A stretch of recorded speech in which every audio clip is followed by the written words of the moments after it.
रात के कुछ 12 बज रहे होंगे। नितिन के कमरे से कुछ आवाजें उसकी माँ को सुनाई दी।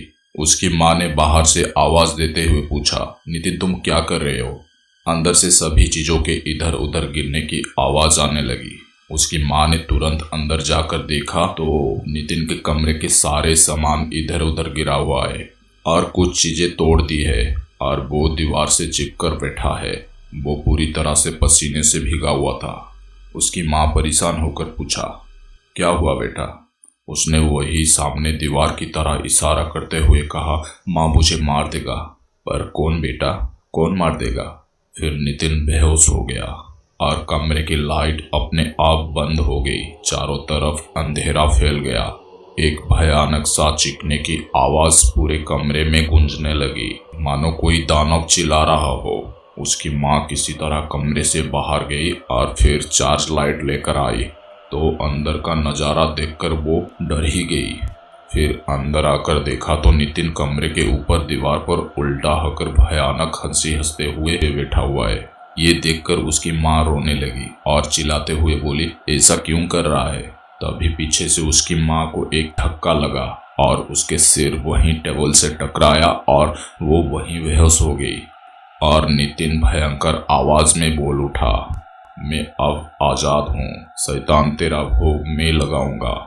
आवाज सुनकर पास ही कमरे में सोया नितिन का छोटा भाई राहुल वहां आ गया। माँ को नीचे गिरा देखकर वो उठाने लगा। तभी उसने देखा उसके बड़े भाई का चेहरा भयंकर वो अजीब सा हो गया है और वो उसे ही घूर रहा है। वो चिल्लाते हुए कमरे से बाहर हनुमान चालीसा पढ़ते हुए भागा। उसे कुछ समझ नहीं आ रहा था कि क्या हुआ है। तभी वो दौड़ते वक्त नीचे गिर पड़ा, मानो किसी ने उसे जकड़ सा लिया हो। फिर नितिन उसकी तरफ बढ़ने लगा। वो उसके पास आकर भयंकर आवाज में हंसने लगा। फिर राहुल ने बोला, भैया आपको क्या हुआ है? उसे ये नहीं पता था कि उसका बड़ा भाई अब भाई नहीं, एक शैतानी आत्मा का शरीर बन चुका था। नितिन ने उसे सूंघते हुए कहा, हे शैतान, ये भेंट तुझे खुश कर देगी। वो राहुल को पकड़कर वही पास ही बांध दिया और ना जाने क्या मंत्र पढ़ने लगा। फिर किचन से चक्कू लाकर वहीं बैठ गया। फिर ना जाने कहां से कई प्रकार के रंग वाले सिंदूर वहां अपने आप आ गए और कई सारे हड्डियां भी। वो सिर घुमा घुमा कर मंत्र पढ़ने लगा। राहुल चिल्लाए जा रहा था पर शायद उसकी आवाज किसी के कानों में नहीं जा रही थी। फिर नितिन बोला, शैतान ये भेंट स्वीकार करो। ये कहकर उसने राहुल का गला काट दिया और राहुल छटपटाते हुए खून से लथपथ होकर कुछ ही देर में शांत हो गया। ये देखकर नितिन हंसे जा रहा था, या कहे उसके अंदर समाये शैतान की आत्मा हंस रहा था। फिर वो बोला, मैं तुम्हारे पास आ रहा हूँ और भेंट के लिए। फिर वो ना जाने क्या बड़बड़ाते हुए बाहर निकल गया। अगली सुबह जब उसकी माँ को होश आया तो बाहर आकर देखा तो वो रोते हुए वहीं बैठ गई। आगे उसे छोटे बेटे का शरीर पड़ा हुआ था जिसका गला कटा हुआ है और चारों तरफ खून ही खून। वो चिल्लाते और रोते हुए नितिन को पुकारने लगी। जब कोई आवाज नहीं आई तो वो रोते हुए बाहर गई। आस पड़ोस वाले ये देखकर उसके साथ आए और अंदर देखा तो उनके होश उड़ गए। फिर उन्होंने तुरंत पुलिस को फोन किया। कुछ ही देर में पुलिस आ चुकी थी और राहुल के शरीर को ले जा रही थी। इसकी माँ रोते रोते अवहत हो चुकी थी और बार बार ये कह रही थी कि उसके बड़े बेटे ने ही उसे मारा, इसीलिए वो गायब है। विनय, जो कि नितिन का दोस्त था, वहीं पास में ही रहता था। ये सूचना जानकर वो वहां आ गया। वो सोच रहा था कि नितिन ऐसा क्यों करेगा। वो तो अपने छोटे भाई से बहुत प्यार करता था और नितिन कोई छोटा लड़का नहीं, 21 साल का कॉलेज में पढ़ने वाला लड़का था। विनय ने ये उसके माँ से पूछा तो वो रोते हुए बोली कि परसों से वो कुछ अलग ही तरह का व्यवहार कर रहा था। कभी हंसता था, कभी रोने लगता था और दिन भर वो कमरे में अकेले बैठा रहता था। पर कल वो कुछ ज्यादा ही भयानक हो गया था, मानो उसके अंदर कोई शैतानी शक्ति आ गई हो। जो उसकी आंखों में साफ दिख रहा था, उसी ने ही राहुल की हत्या की। उसी ने ही राहुल का हत्या की। फिर पुलिस पूछताछ करने लगी और राहुल के लाश को पोस्टमार्टम के लिए ले गई। उसकी माँ ने परसों से बताया कि वो अजीब हरकतें कर रहा है और उसकी माँ ने परसों से बताया कि वो अजीब हरकतें कर रहा है। उसी के एक दिन पहले तो नितिन, विनय और उसके दोस्त उत्तराखंड के लिए नैनीताल के पहाड़ों से घूमकर आए थे। विनय ने ये सोचा कि लौटते वक्त भी तो वो अजीब सी हरकतें कर रहा था और वो मंदिर पर घटी घटना जिसने उन्हें डरा दिया था। फिर विनय ने सभी दोस्त को फोन किया और बताया कि नितिन ने अपने भाई की हत्या कर दी है और वो गायब है। और दोस्त बोले, मुझे तो मंदिर से ही कुछ खराब लग रहा था। क्या है ये मंदिर की घटना और नितिन किसके बस में है? दोस्तों, ये कहानी पूरी तरह जानने के लिए आगे तक सुनिए। इस घटना के 10 दिन पहले नितिन, विनय, शुभम और विशाल चारों बहुत खुश थे क्योंकि वो सब उत्तराखंड घूमने जा रहे थे। उन सबका ग्रेजुएशन पूरा हुआ था और फिर इस ट्रिप का प्लान किया गया। फिर वो चारों निकल पड़े उत्तराखंड। कुछ घंटों के बाद उत्तराखंड के प्रकृति की छटा के नज़ारे दिखने लगी। फिर वो सब नैनीताल पहुंच गए। इसी बीच रात हो चुकी थी तो जल्दी से एक होटल में रुक गए और अगले दिन भरपूर नैनीताल का मजा लिया चारों ने। वहां तो जितना घूमो उतना ही कम था। नितिन पहाड़ों की फोटो खींचना चाहता था और वो चारों दोस्त पहाड़ों पर चलने लगे, पर उन्होंने कोई गाइड नहीं ली। अक्सर लोग पहाड़ों पर घूमने के लिए एक गाइड का सहारा लेते हैं। पहाड़ पर घूमते हुए वो एक छोटे से गांव के ऊपर थे जिसमें 10-12 घर थे। वहां पहाड़ से गांव बहुत ही शानदार लग रहा था और शाम हो चली थी, पर वो बेफिक्र होकर अभी भी घूम रहे थे। पास ही एक छोटा पेड़ों का जंगल था। वो चारों उस ओर बढ़ चले और बाहर से जितना कम जंगल दिख रहा था, अंदर कुछ ज्यादा ही घना था। फिर उन्हें एक काला या बहुत ही पुराना एक घर दिखा, पर पास जाकर ठीक से देखा तो वो एक मंदिर था, पर बहुत ही पुराना। उस पर कुछ अच्छी कलाकृति बनी हुई थी, पर अंदर तक एकदम गंदा वो झाड़ियों से घिरा हुआ था, मानो 100 साल पहले इसे खोला गया था। शाम अब रात में बदलने वाली थी और अंधेरे में अपना कदम बढ़ाना शुरू कर दिया था। विनय ने कहा, भाई लौट चलो, रात होने वाली है। पर नितिन और विशाल का मन उस मंदिर के अंदर जाने को कर रहा था, तो नितिन बोला, चलो यार अंदर देखते हैं कि अंदर से मंदिर कैसी है। और इस बीच कुछ हाँ और कुछ ना के बाद वो चारों अंदर जाने के लिए तैयार हो गए।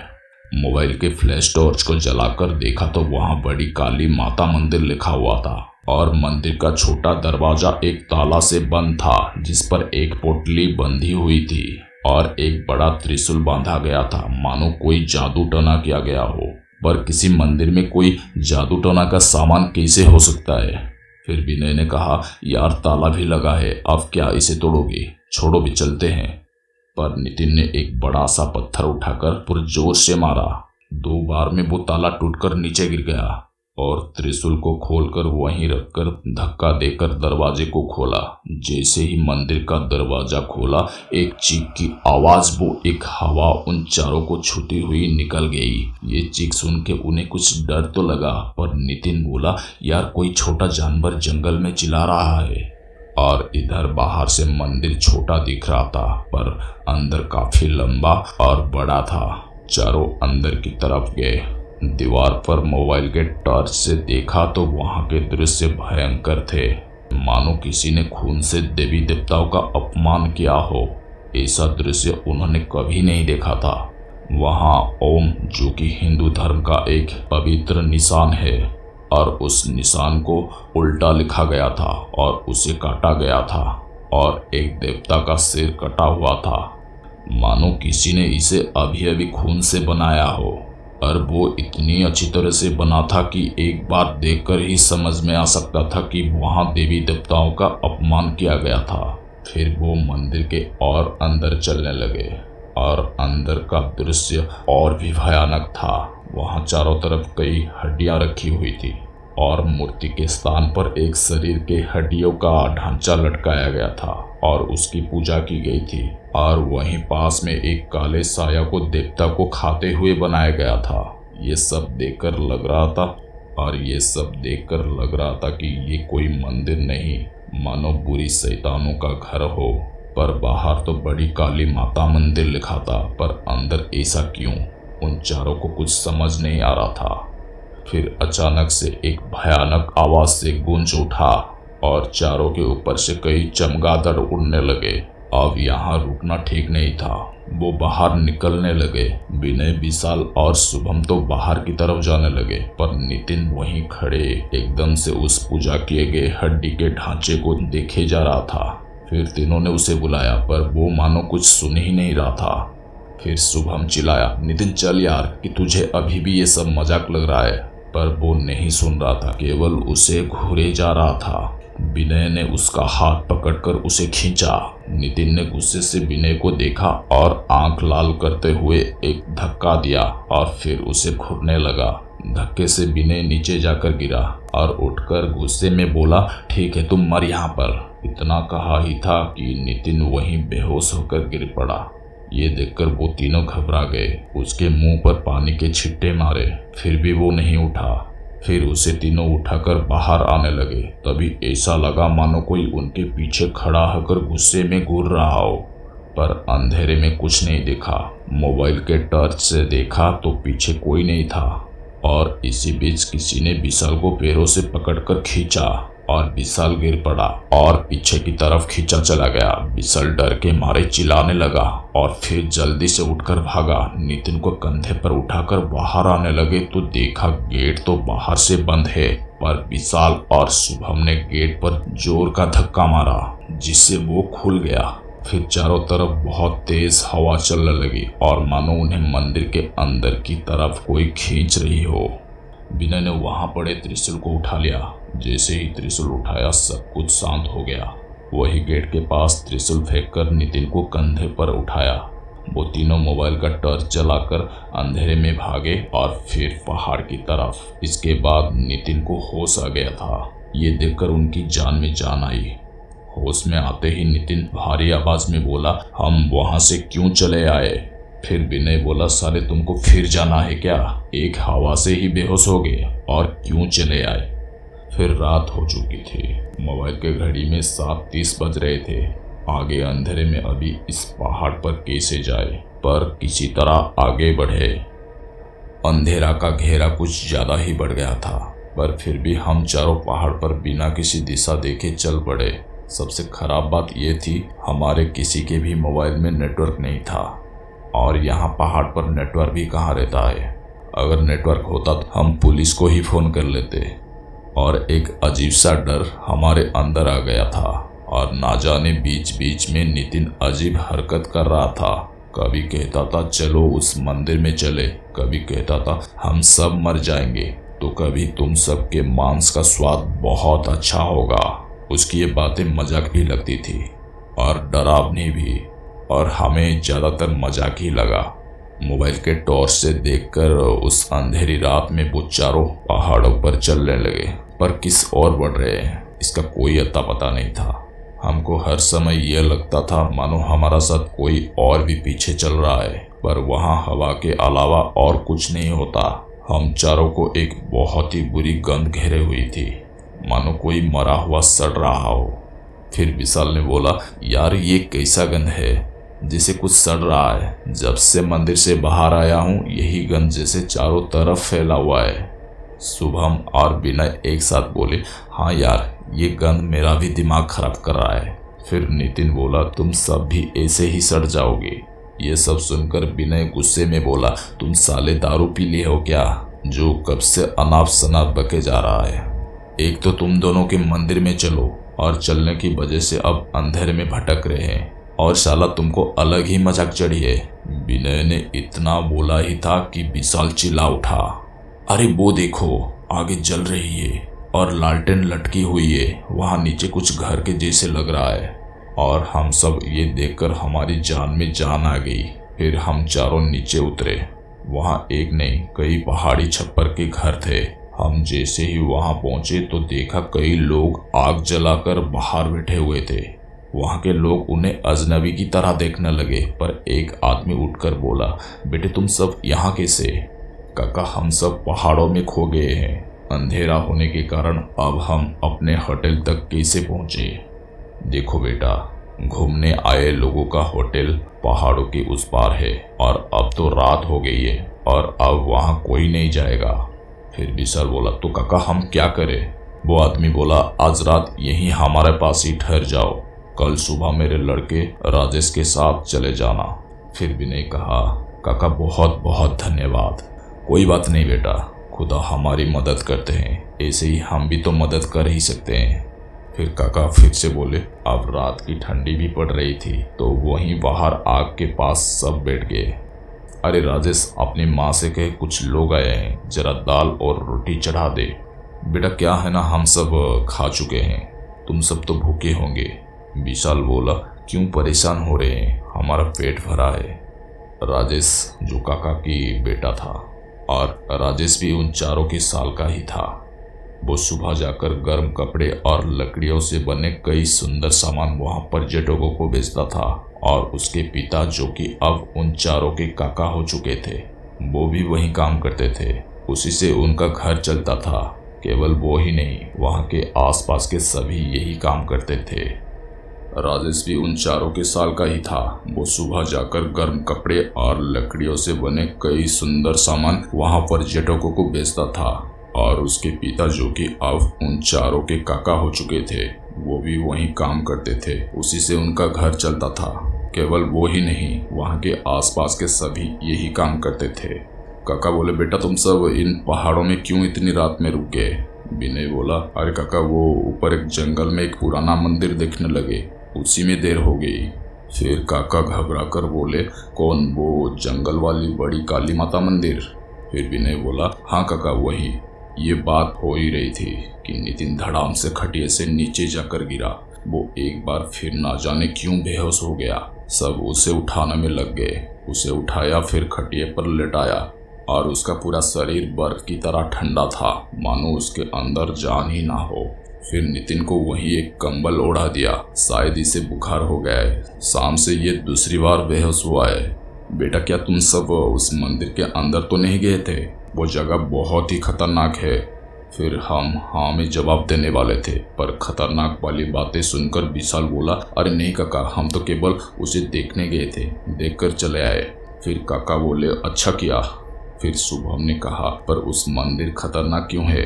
फिर काका बोले, वो अशुभ जगह है, सब ऐसा मानते हैं और वहाँ कोई नहीं जाता। तभी नितिन भयानक आवाज में चिल्लाकर उठा और छटपटाने लगा। शुभम और विनय ने उसे पकड़ा। वो ना जाने कैसे कैसे आवाजें निकलकर कुछ कह रहा था, फिर ठीक हो गया, मानो उसे कुछ हुआ ही नहीं है। नितिन बोला, तुम सब मुझे क्यों घूर रहे हो, क्या हुआ? फिर विशाल बोला, नोटों की क्यों करता है यार, अभी तो बेहोश हुआ था और अब बोल रहा है क्या हुआ? नितिन फिर से एकदम ठीक था। ये देखकर विनय ने कुछ नहीं बोला, पर उसे ये लग रहा था कि कुछ तो गड़बड़ है। मंदिर में जाने के बाद अब वो सामान्य नहीं था और काका के अनुसार वो मंदिर एक खतरनाक जगह है, पर विनय ने ज्यादा ध्यान नहीं दिया। तब तक हमारा खाना बनकर भी आ चुका था। दाल और मोटी मोटी रोटी काकी ने बनाया था। रात के 9 से ज्यादा बज रहे थे और उन्हें भूख भी लगी थी, तो चारों खाने पर टूट पड़े और वो सामान्य से दाल रोटी उनके सोच से ज्यादा लजीज और स्वादिष्ट थे। फिर काका बोले, बेटा यही रूखा सूखा है, इसी से पेट भर लो, ईश्वर ने इतना ही दिया है। विनय बोला, अरे काका ये बहुत है हमारे लिए और ये बहुत ही स्वादिष्ट है, चलो तुम सबको अच्छा तो लगा। विशाल बोला, काका एकदम मस्त है। और कुछ ही देर में खाना समाप्त हुआ। फिर कुछ देर आग तापने के बाद वहीं पास में एक जगह पर हम चारों लेट गए। राजेश और काका भी अंदर सोने चले गए। पहाड़ों पर घूमने की वजह से वो सब थके हुए थे, तो लेटते ही सब नींद में सो गए और शीतल रात उन्हें अपने सपने में ले गई। और रात के बीच में शुभम की नींद खुली। उसने मोबाइल में देखा सुबह के 4:30 बजने वाले थे और उसे जोर से पेशाब लगी थी। वो उठकर बाहर आया तो एक बार शुभम को लगा कि कोई बाहर खड़ा है, पर जैसे ही उसने देखा तो वो चीज एक साया के धुआं की तरह उसके सामने से उड़ गई। उसे लगा कि कोई बहम है। फिर वो पेशाब करने लगा। पर जब उसने पीछे देखा तो फिर कोई खड़ा था। फिर उसने हड़बड़ाहट में मोबाइल का फ्लैश जलाया तो जब आगे देखा उसके होश उड़ गए और उसके सामने नितिन था, पर वो जमीन से एक हाथ ऊपर उठा हुआ था। उसका सर ऊपर आसमान की तरफ था और मुंह खुला हुआ था। फिर वो गायब हो गया। शुभम घबराया, अपने दोस्त को ये बताने के लिए उस ओर बढ़ा जहां सब सो रहे थे। शुभम चिल्लाते हुए उस ओर गया जहां सब सोए हुए थे। वहां नितिन नहीं था तो वो सबको जगाने लगा और चिल्लाहट सुन के सब जग गए। तो शुभम बोला, नितिन अभी यहाँ बाहर से ही गायब हो गया, मैंने अपनी आंखों से देखा। विनय आंख मलते हुए बोला, क्या बकवास कर रहा है, वहीं बाहर होगा। फिर शुभम चिल्लाकर बोला, वो अभी यहाँ से गायब हो गया। विशाल बोला, पर गया कहाँ, ये नितिन के नोटों की भी ना। आहत सुनकर काका और राजेश भी बाहर आ गए। काका बोले, क्या हुआ बेटे, इतने परेशान क्यों हो? विशाल ने बोला, हमारे नोटों की बाज नितिन गायब है और ये शुभम कह रहा है कि वो गायब हो गया। फिर काका बोले, देखो यहीं कहीं आसपास होगा। तभी विनय बोला, सब अपना सामान उठाओ, मुझे पता है वो कहाँ है, जल्दी करो। मैं जहाँ सोच रहा हूँ वो वहीं है। सब जाने को तैयार हो गए और उसी सुबह वो फिर एक बार पहाड़ के ऊपर जाने लगे। और कुछ दूर चलकर विशाल बोला, हम जा कहाँ रहे हैं? फिर विनय ने बोला, मंदिर जहाँ हम कल गए थे। फिर शुभम थोड़ा डर के बोला, पर हम उस मंदिर में फिर क्यों जा रहे हैं? विनय बोला, यार तुम लोग कुछ समझ रहे हो कि नहीं? उस मंदिर से आने के बाद उसने कितने बार वहां जाने की बात की, वो वहीं है। फिर विशाल बोला, यार पर काका ने कहा कि वो जगह खतरनाक है और अंदर जाने से मना है। कुछ देर पहाड़ पर इधर उधर चलने के बाद आखिर उन्हें वो जंगल मिल ही गया। कुछ ही देर में वो मंदिर के सामने थे और मंदिर खुला हुआ था और अंदर से किसी की आवाज बाहर तक गूंज रही थी, मानो कोई बहुत जोर जोर से मंत्र पढ़ रहा है। फिर तीनों अंदर की तरफ तेजी से दौड़े, पर गेट पर पहुंचते ही एक अदृश्य शक्ति ने उन्हें पीछे धकेल दिया। वो तीनों पीछे की तरफ जाकर गिरे। फिर अंदर से एक अदृश्य ही हवा में चारों तरफ से उन्हें घेर लिया। तभी विनय ने पास ही रखे त्रिशूल को उठा लिया और हनुमान चालीसा पढ़ने लगा। फिर मंदिर के अंदर बढ़े। अंदर जाकर देखा तो नितिन वहां साधना की आसन में बैठा हुआ है और ना जाने कैसे मंत्र पढ़ रहा है। विनय बोला, नितिन उठ वहां से और बाहर चल। नितिन ने पीछे देखा, उसकी आंखें सफेद, वो चेहरे पर एक शैतानी मुस्कान थी। फिर बोला, तुम सब मेरा पीछा करते आ ही गए, यही मेरा घर है, तुम सब यहाँ से भाग जाओ वरना बचोगे नहीं, मुझे जागरूक होना है। विनय ने आगे टंगे कंकाल पर वो त्रिशूल फेंका। तभी नितिन को एक झटका लगा और वो फिर सामान्य हो गया। फिर चारों बाहर की तरफ भागे। आकर फिर तुरंत मंदिर के दरवाजे को बंद किया और नीचे पड़े पोटले को बांध दिया। बाहर उस पहाड़ के रहने वाले कुछ लोग आ चुके थे और उन्हें देखकर बोले, ये अशुभ है, मंदिर के अंदर नहीं जाना चाहिए था। बाहर लिखा भी है कि अंदर जाना मना है, पर कल उस जगह कुछ नहीं लिखा था या फिर उस पर किसी ने ध्यान ही नहीं दिया। अब काका भी आ चुके थे और उन्हें देखकर बोले, बेटा तुमने ये दरवाजा क्यों खोला, अंदर कुछ छुआ तो नहीं? शुभम बोला, नहीं काका, हमने कुछ नहीं छुआ, हमें माफ कर दो, हम यहाँ से जा रहे हैं। वहाँ के गांव वाले उस दरवाजे को बंद करने में लग गए और वो चारों दोस्त फिर पहाड़ से होते हुए होटल आ गए। होटल आके उन्होंने राहत की सांस ली।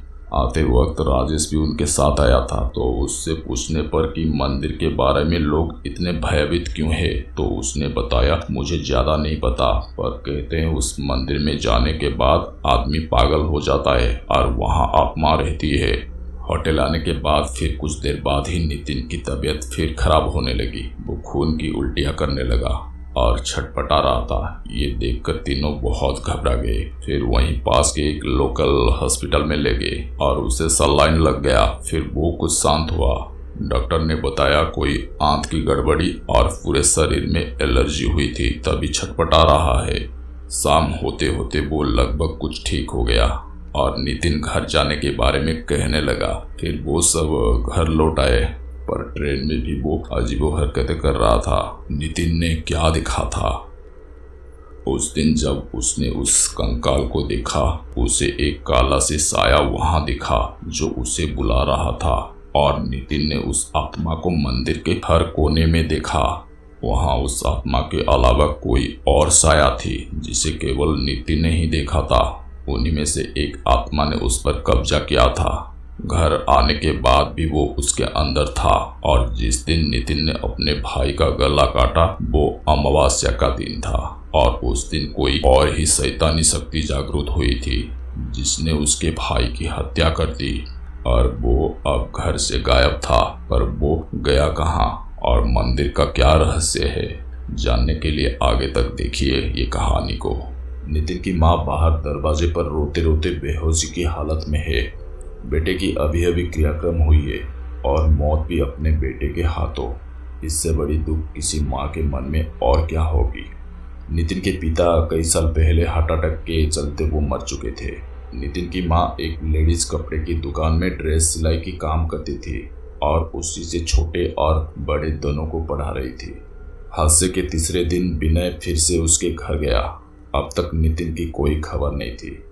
विनय को देखते ही नितिन की माँ जोर जोर से रो पड़ी और बोली, बेटा देख क्या हो गया, नितिन ने क्या कर दिया और मेरा नितिन भी ना जाने कहाँ चला गया। ये कहते हुए रोते रोते नीचे बैठ गई। फिर विनय ने कहा, चाची आप चिंता ना करिए, वो मिल जाएगा, फिर पता चल जाएगा कि ये सब किसने किया। और किसने किया होगा, उसने किया है बेटा।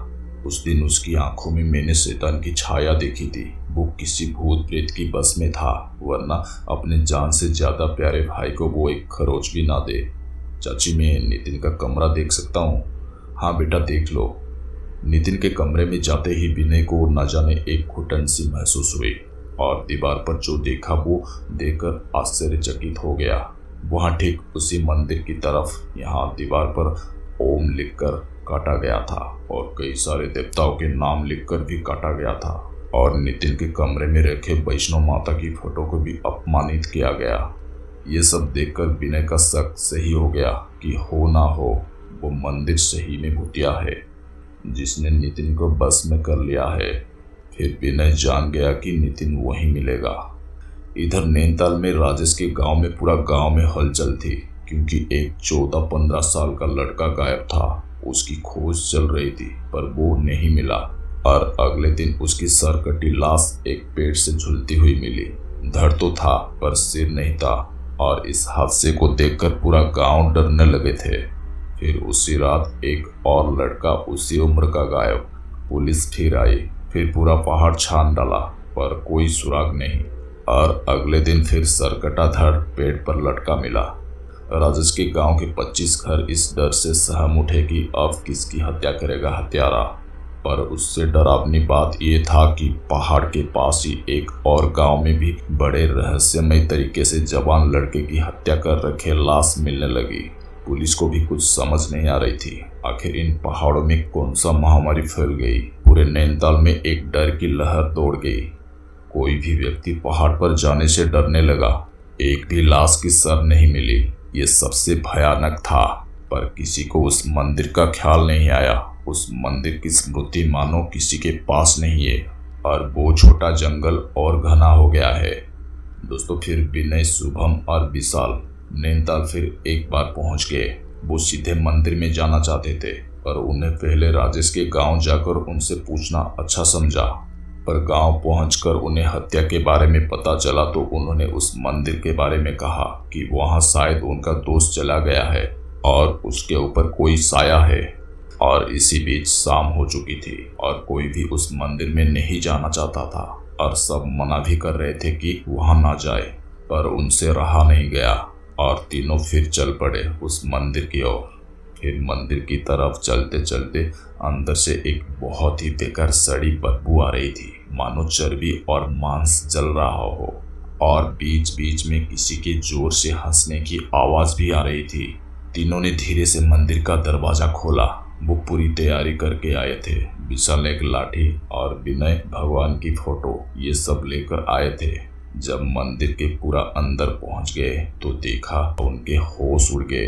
अंदर चारों तरफ मांस के सड़ने की गंध है और नितिन पास ही बैठकर एक लड़के की खोपड़ी, जिसकी आंखें नहीं थी पर बाल और चेहरे के मांस को जैसे खाया गया हो, और उसी को चाट रहा था। और पास ही एक सर उस शैतान कंकाल को चढ़ाया गया था। ये दृश्य देख उन तीनों की हालत ही खराब हो गई थी और शरीर सुन्न हो गया। वो उस काल अंधेरे में जलने आग की रोशनी में छुपकर ये सब देख ही रहे थे कि तभी चारों तरफ से रोने और हंसने की आवाजें आने लगी। पर वो चीज क्या थी वो नहीं दिख रहा था। फिर वहां रखी सर को एक काली सी आकृति खाने लगी। वो बहुत ही भयानक था और नितिन पास ही बैठकर उस खोपड़ी को खा रहा था और कह रहा था, कितने दिनों के बाद इतना स्वादिष्ट प्रसाद मिला। उसकी आंखों में एक लाल हुई पुतली को साफ देखा जा सकता था और उसके चेहरे को देखकर कोई भी भयभीत हो जाएगा। उन तीनों को तो कुछ समझ में नहीं आ रहा था कि यहाँ हो क्या रहा है और इस नितिन को क्या हो गया है और इसके पीछे कौन है। फिर उन्होंने देखा कई सारी काली आकृति उनकी तरफ बढ़ने लगी। ध्यान से देखा तो नितिन भी उनकी तरफ ही घूर रहा था। उसकी होठों से खून नीचे टपक रहा था और जैसे वो अभी उन्हें भी खा जाएगा। काली भयानक साया तो उनकी तरफ बढ़ ही रही थी और ये सब देखकर तीनों की हालत एकदम से खराब हो गई थी। अब हम क्या करें, विशाल चिल्लाया। फिर तीनों बाहर की तरफ भागे पर उन साया ने शुभम को पकड़ लिया। वो चिल्लाने लगा, बचाओ बचाओ। विनय और विशाल तो पागलों की तरह बाहर भागे। फिर मुड़कर देखा तो शुभम चिल्ला रहा था और तभी नितिन एक बड़े से चाकू से उसका पूरा सर धड़ से उतार दिया। चारों तरफ खून की एक फवारा सा छूट गया और नितिन किसी भयानक दानव की तरह खड़ा होकर जोर जोर से हंसने लगा और बोला, शैतान, इस भोग को स्वीकार करो। नितिन ने उन दोनों के सामने ही शुभम का सर एक बार में धड़ से उतार दिया और ऐसे हंस रहा था मानो कोई दानव हो। दानवता उसके चेहरे पर साफ दिख रहा था। विनय और विशाल भागकर मंदिर के गेट के पास आ गए थे पर पीछे के नजारे को देखकर विनय तुरंत रोने लगा और चिल्लाते हुए गाली देकर बोला, साले मैं तुझे नहीं छोड़ूंगा। विनय फिर गुस्से से अंदर की ओर जाने वाला था पर विशाल ने किसी तरह उसे खींचते हुए बाहर ले गया। दोनों रो रहे थे और विशाल चिल्ला रहा था, मैं तुझे नहीं छोड़ूंगा। शैतान ने उनके दोस्त को उनके सामने ही मार डाला था और सबसे खराब बात यह था कि ये काम उनके दोस्त नितिन ने ही किया था। पर वो उनका पहले वाला नितिन नहीं था, वो था एक भयानक शैतान के बस में। मंदिर का दरवाजा अपने आप बंद हो गया और तभी एक काली सी बड़ी छाया बाहर आई उसके पीछे। फिर विनय और विशाल को इस चांदनी रात में साफ साफ दिख रहा था कि एक काली साया चारों तरफ फैल रही थी और मंदिर के अंदर से कई तरह की आवाजें आ रही थी। दोनों चुपचाप पास की झाड़ियों से ये सब भीगी आंखों से देख रहे थे और बहुत भयभीत थे। अगर ये शुभम को मार सकती है तो उन्हें भी। जब कुछ हलचल शांत हुई तब दोनों धीरे धीरे से राजेश के गांव की तरफ बढ़े। कुछ दूर चलने के बाद उन्हें लगा कोई काला साया उनके चारों तरफ चक्कर लगा रहा है पर उनके पास नहीं आ रही। फिर इसी वक्त विनय ने तुरंत बैग में रखे भगवान की फोटो निकाल ली और बोलने लगा, जो भी यहाँ है वो भाग जाए वरना मिट्टी में मिल जाएगा। पर फिर भी वो काला छाया की आहट आती रहती और एक सड़ी हुई बदबू फैल गई। पर कुछ ही देर बाद वो बदबू भी चली गई और वो साया भी कहीं नजर न आई। फिर विशाल बोला, विनय इस फोटो को मंदिर में अगर निकालता तो शायद शुभम बच जाता। फिर विनय उदास होते हुए बोला, भाई उसके पास भी भगवान का फोटो और उसने एक आदमी के पास से दिया हुआ पंचमुखी रुद्राक्ष का माला भी पहना हुआ था पर तब भी वो ना बच सका। फिर दोनों राजेश के गांव में पहुंच गए। वहां जाकर सुना एक बूढ़ा वहां आया है जो इस हत्या के बारे में सबको बता रहा है और बार बार वो मंदिर के बारे में ही बता रहा था।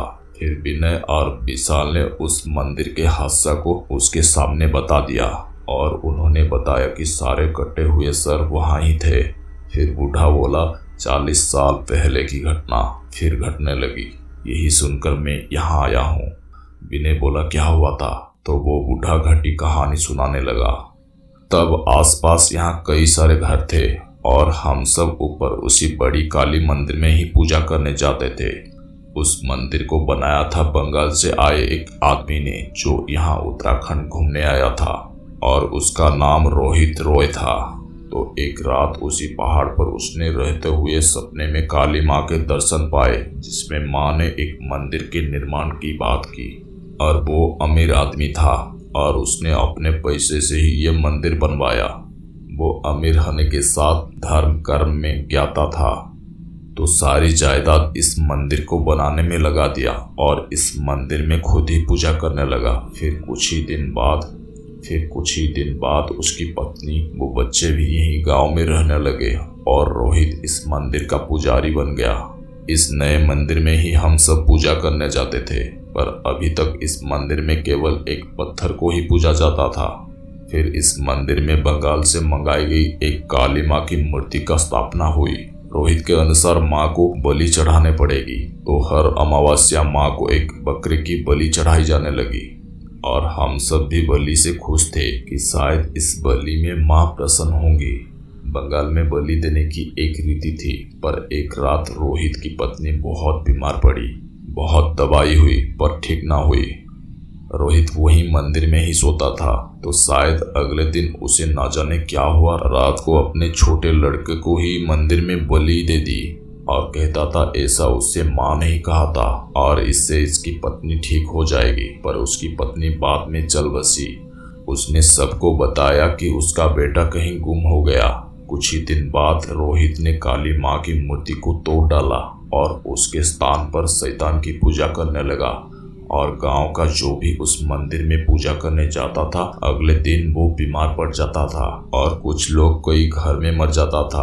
तो अब उस मंदिर में जाना छोड़ दिया सबने, केवल वहां रोहित ही रहता था और अंदर ना जाने क्या पूजा करता रहता था। पर असल बात यह थी, माँ काली को बलि तभी अक्सर चढ़ाई जाती है जब वो जागृत माँ काली हो, जैसे तारापीठ, काली घाट। और अगर ऐसा नहीं होता तो आसपास के शैतानी आत्मा उस भोग को ग्रहण करने लगती है और वही हुआ भी उस मंदिर में। अब रोहित पर शैतान ने कब्जा कर लिया था और वो उनकी पूजा करता था। फिर एक दिन शैतान को अपनी ही बलि चढ़ा दी और फिर ये घटनाएं शुरू हुई कि गांव के कई लड़के गायब होने लगे और केवल उनका धड़ ही मिलता था, सर नहीं। सबको पता चला कि ये सब इस मंदिर के वजह से हो रहा है, तो केदारनाथ से एक महाज्ञानी बाबा को बुलाया। उन्होंने बताया कि क्योंकि माँ के आधार पर इस मंदिर का निर्माण किया गया है, तो माँ की कई जागृत वस्तु के साथ मूर्ति के प्रवेश से सब बंद हो जाएंगे। कईयों ने कई जागृति वस्तुएं उस मंदिर में रखने की कोशिश करी, पर उन सब की मौत हो गई और इस गांव पर महामारी का अकाल पड़ा। कहते हैं माँ गुस्सा थी। इस गांव से आए दिन कोई बीमारियों की वजह से लोग मरने लगे। फिर हम सब ने ये गांव छोड़ दिया और उस बाबा ने उस मंदिर को एक शक्तिशाली त्रिशूल और एक मंत्र से बांध दिया। पर उन्होंने बताया कि अगर मंदिर के अंदर कोई पहुंचा और शैतान ने उसे देखा तो एक बार फिर वो जाग जाएगा और अपना भोग लेने लगेगा। उसका जरिया ही रोहित की आत्मा है जो बलि देता है। फिर ये सब बातें सुनने के बाद विनय ने बोला, तो हम कैसे अपने दोस्त को बचाए? और वो बूढ़ा बोला, जागृत माँ कभी भी आम आदमी के हाथ से प्रवेश नहीं लेती, इससे उसे हानि ही होती है। फिर विनय बोला, मैं लाऊंगा किसी तरह और इस संकट को काटूंगा, बस माँ मेरा साथ दे। बस आप लोग सब घर में पूजा कीजिए, खासकर रात को, जिसे कोई भी आत्मा ना आए। ये कहकर दोनों कलकत्ता चल पड़े, क्योंकि माँ काली की जागृति अवस्था वहीं आसानी से मिल सकती है। फिर विनय ने निर्णय लिया। विनय और विशाल कोलकाता पहुंचे और वहां से तारापीठ को माँ काली की जागृत मूर्ति कहा जाता है। पर यह कैसे पता किया जाए कि कौन से जागृत वस्तु ले जाया जाए और वो मिलेगा कैसे? कई साधु संतों से बात करने के बाद उन्हें पता चला कि बड़े पुजारी श्री सच्चिदानंद के पास इस सवाल का जवाब जरूर होगा। श्री सच्चिदानंद से मिलना उतना आसान नहीं था। वो हर वक्त अपने पूजा साधना में ही व्यस्त रहते थे। तो इसी बीच माँ तारा के दर्शन किया दोनों ने। विनय तो माँ तारा के सामने रो पड़ा और बोलने लगा, हे माँ, अब तुम ही हमारा साथ दो और रास्ता दिखाओ। दिन भर वहीं मंदिर में बैठे रहे। फिर शाम हो गया। शाम के 7 बजे उन्हें श्री सच्चिदानंद से मिलने का मौका मिला। वो एक सिद्ध पुरुष थे देखते ही समझ गए कि कोई विचित्र वस्तु इनके ऊपर साया बनाया हुआ है। विनय और विशाल ने उन्हें पूरी बात बताई और ये भी बताया कि उन्हें कोई जागरूक वस्तु चाहिए उस मंदिर के पुनः शुद्धि के लिए और उनके दोस्त को बचाने के लिए। फिर श्री सच्चिदानंद बोले, माँ की जागरूक वस्तु ये संभव नहीं है और तुम्हारे अनुसार पहले भी वहाँ जागरूक वस्तु ले जाया गया है और फिर भी शैतान की समाप्ति नहीं हुई। ऐसा हो ही नहीं सकता। देवी शक्ति के जागरूक वस्तु की छाप पूरे घुमंड शैतानी शक्ति के लिए काफी है और जागरूक वस्तु को कोई ऐसा वैसा स्थापित नहीं कर सकता। उसे ले जाना ही असंभव है। माँ के स्वयं ना चाहने से कोई भी जागरूक वस्तु को कोई स्थापित नहीं किया जा सकता। तो गुरुजी कोई और उपाय बताइए। श्री सच्चिदानंद बोले, चलो कुछ दिन दो, सोचकर बताता हूँ। ये बात दोनों को निराश करने वाली थी और जिस प्रकार श्री सच्चिदानंद ने कहा उससे तो यही लगता है कुछ नहीं हो सकता। तो वो दोनों यही सोचने लगे कि अब तो कुछ नहीं हो सकता और उनका दोस्त भी मारा जाएगा। रात को माँ तारा के मंदिर के सामने वो दोनों लेट गए। लोग आ रहे थे, माँ के दर्शन कर रहे थे और बाहर से विनय केवल माँ की मूर्ति को नम आंखों से देखे जा रहा था। उसके मन में एक लहर जग गई थी कि वो उस पूरे गांव को इस शैतानी आत्मा से मुक्ति दिलाएगा, पर यह इतना आसान नहीं था जितना उसने सोचा था। इससे पहले जागरूक वस्तु के लिए नाम पर जो व्यक्ति भी कुछ ले गया वो सब कुछ नहीं था, पर उसके मन में एक बात बार बार उठ रही थी कि वो ये काम कर लेगा। वो आंख बंद करके माँ के नाम का जप करने लगा और ये करते करते वो ही सो गया। और उधर रात में पूर्ण निद्रा में बाबा सच्चिदानंद ने सपने में देखा कि उन्हें माँ कह रही है कि एक जागरूक वस्तु कहीं और भी ले जाना है और ये काम किसी श्रेष्ठ से हो। फिर सुबह उठकर बाबा सच्चिदानंद जान गए थे कि ये माँ का संदेश था। सुबह विनय और विशाल को खुद बाबा सच्चिदानंद ने जगाया। उनके साथ एक लड़की थी, उसकी उम्र यही कोई 14-15 साल की होगी। न जाने क्यों उसे देखते ही कई सारे लोग उस छोटी लड़की के पैर छूकर आशीर्वाद लेकर गए और उस लड़की का नाम था जयंती तारा। वो बाबा सच्चिदानंद के भाई की बेटी थी। कहते हैं सभी 20 मंत्रों से सुशोभित थे। गुरु मंत्र और सिद्धि मंत्र इस छोटी अवस्था में ही पाली थी। दिन भर माँ तारा की आराधना करती इस मंदिर में ही मिली थी, तभी उसका नाम का अंश माँ तारा के नाम से रखा। हर साल माँ के बड़े पूजा में वही माँ की साक्षी बनती और लोगों को उनके दुख का हल बताती थी, जिसे माता आना कहते हैं। तो उस लड़की को विनय और विशाल के साथ भेज दिया। पूरे रास्ते वो आंख बंद करके ध्यान मगन थी। शाम को विनय और विशाल उस लड़की को लेकर उस मंदिर के पास पहुंचे। वो लड़की कुछ ना बोलती, केवल एक छोटी सी मुस्कान उसके चेहरे पर ही थी, पर मंदिर देखते ही उसके चेहरे के भाव बता रहे थे कि वो मारे गुस्सा के आग बबूला है और नाक से निकलते हैं जोर जोर से सांस। कुछ ही दूर खड़े विनय और विशाल के लिए ये बहुत आश्चर्यजनक था। धीरे धीरे उस लड़की की आंखें लाल होने लगी, बाल धीरे धीरे हवा में उड़ने लगी। चारों ओर के सन्नाटे के बीच ही एक चलते तूफान को सुनना शायद इतना आसान नहीं था। ये दृश्य बहुत भयानक लग रहा था, मानो कोई शैतान खुद उस लड़की के अंदर आ गई हो। फिर पैर छटक छटक कर वो लड़की मंदिर की तरफ बढ़ी। अब तक जितना विनय और विशाल ने उस लड़की को देखा था वो ऐसे ही नहीं थी। मंदिर के सामने आकर वो बदल गई थी। गेट पर पहुंचते ही गेट अपने आप खुल गया। फिर जब गेट पर पहुंचते अंदर से कई प्रकार के भयानक आवाज एक साथ आने लगी और फिर कई काली परछाई बाहर आने लगी। ये बहुत ही भयानक दृश्य था, मानो कोई शैतानी आत्मा इस मंदिर से निकलकर भाग रही हो। चारों ओर का वातावरण एकदम काले कोहरे से घिर गया और उस लड़की के पीछे पीछे विनय और विशाल ने भी उस मंदिर में प्रवेश किया। फिर जब अंदर पहुंचे तो देखा अंदर कई सारे नरमुंड चारों ओर बिखरे हुए थे और नितिन की आंखें उस लड़की पर टिकी हुई थी। तभी उस लड़की ने साथ लाए एक पोटली में से एक सोने की कई वस्तु निकाली और उसे वहीं प्रवेश कराया। तभी एक रोशनी चारों ओर फैल गई और पूरा मंदिर शैतानों की गूंज से भर उठा और नितिन वहीं गिर गया और तड़पने लगा और उसके शरीर से धुआं निकल रहा था, मानो उसका चमड़ा जल रहा हो। तभी एक तीव्र रोशनी के साथ सारा नरमुंड और पूरा मंदिर ठीक हो गया और वो लड़की वहीं होश हो गई। इतने प्रकाश के बीच विनय और विशाल ने कुछ नहीं देखा। जब उन्होंने आंख खोला तो केवल जयंती तारा बेहोश अवस्था में मिले। कुछ ही देर बाद दोनों को होश आया। जयंती तारा अब एकदम शांत थी। नितिन, विनय और विशाल ने एक दूसरे को गले से लगा लिया और तीनों ने जयंती तारा के पैर छुए। राजेश के गांव में चारों ओर शोक था। विनय और विशाल के जाने के बाद भी मौत हुई थी। गांव पहुंचकर विनय और विशाल ने गांव वालों को सब कुछ बताया। यहाँ आने की पहली बार जयंती तारा ने अपने मुख से कुछ कहा।